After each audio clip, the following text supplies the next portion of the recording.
Hello sa mga kamarites ko dyan. Welcome back to our vlog. Gusto ko lang magbigay ng latest update kay Casey Concepcion at kay Steve Michael Woodridge. Hindi ko masasabi kung a boyfriend pa ba niya.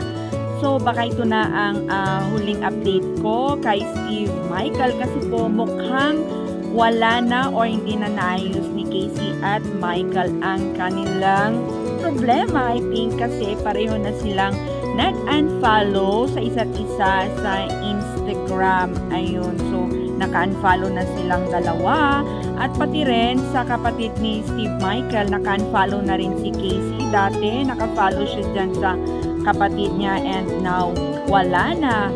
So, eto yung mga huling ganap ni Mike.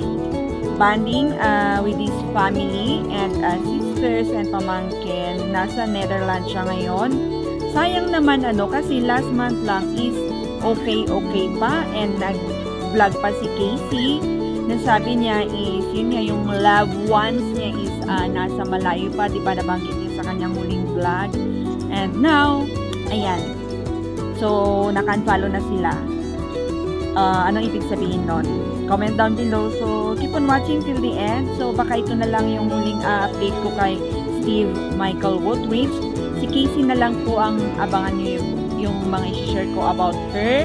Ayan, so, yeah, that's life. Keep on watching. Sayang lang. So, sayang. Yeah? Yeah. Good to see you. Yeah. Look at that. The watch from The Japan. watch family. Just like my last name. And my last name too. As well. Nice. Thank you. Yeah.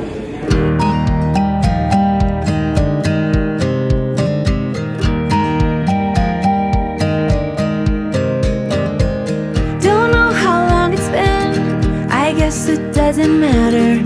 We've had our thick and thin.